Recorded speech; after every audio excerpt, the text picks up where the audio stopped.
Stop blowing your account. Learn risk management. I appreciate you guys taking the time to view this lesson.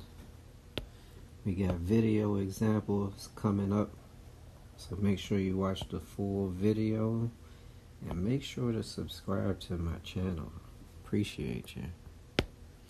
So when it comes to risk management, 3 things you want to pay attention to make sure you're properly managing the balance you have in your account and not over leveraging, because that's how you blow your account.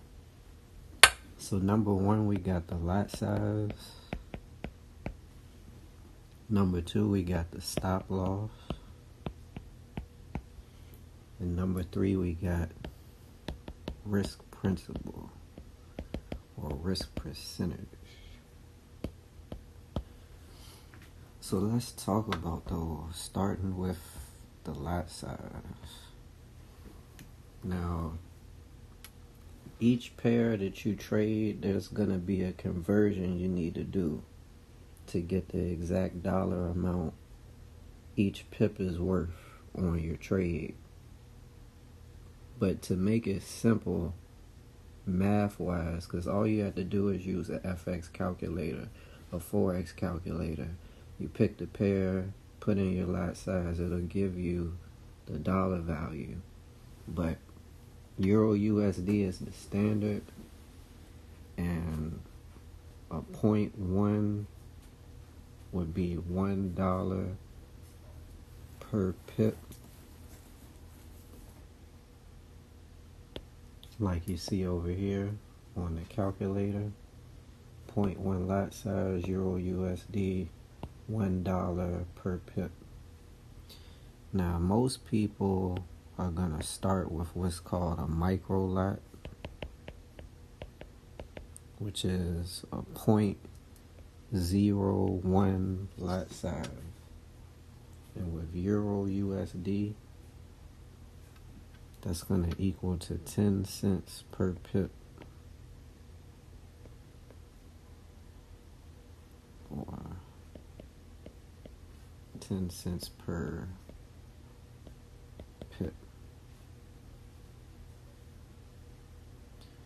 And all the way up to a standard lot, which would be 1.0, which is going to be $10 per pip, Euro USD.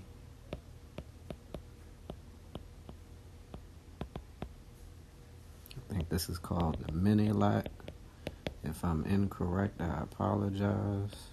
But just know that a 0.1 is $1 per pip, Euro USD. Now you can see over here, the other pairs aren't too far off.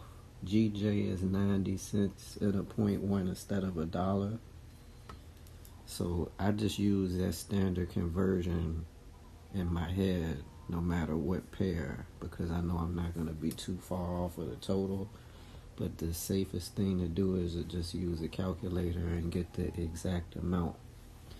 Now once you figured out what lot size you're going to do, of course you're just playing with numbers and decimals over here. So for instance, if I was to go 0.05 instead of 0.01, that's 50 cents per pip.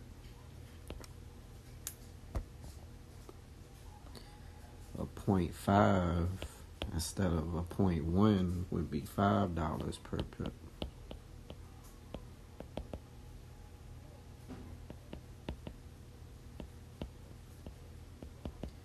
And then the 5.0 for the big boys would be $50 per pip. And on, up, and around, however you want to shift those numbers around. But once you determine your lot size and what the value of each pip is worth, that's when you go to the next stage, which is your stop loss. So if I'm going to trade at $1 per pip, and I evaluate my entry and decide I need to use a 100 pip stop loss. And for those of you who don't know what a stop loss is, it's going to be the number you set on this line which is going to cut off the trade and not allow you to lose any more money past that point. So this is your safety net.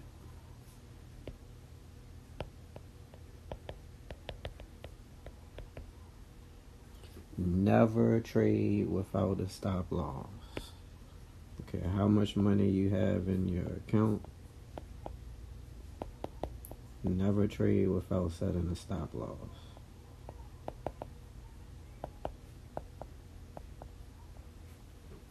So, like I was saying, $1 per pip with 100 pip stop loss is going to be $100 position. Because as soon as I open this trade, I'm risking $100 if the stop loss is hit. So now you want to look at this $100 you're risking on this one trade and say, am I risking too much of my balance? Now, if you only have $100 in your account, you're risking the whole thing. And that's not what you want to do. If you only have $200 on this trade, you're risking 50%, which is still really not good. So that's where we get to risk principle. I say a good conservative risk principle is anywhere from 2 to 5% as a beginner. So that means if you are going to start trading with $100, you really only want to risk $2 to $5 at a time.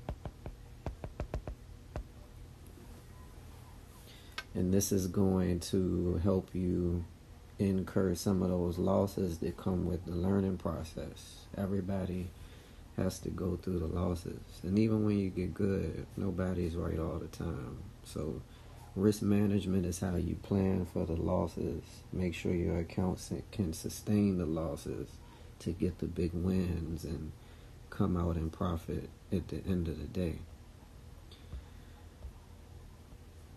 So if your risk principle is 2 to 5% and you got $100 account down here and you open a trade and you risk $5, that means you're maxed out.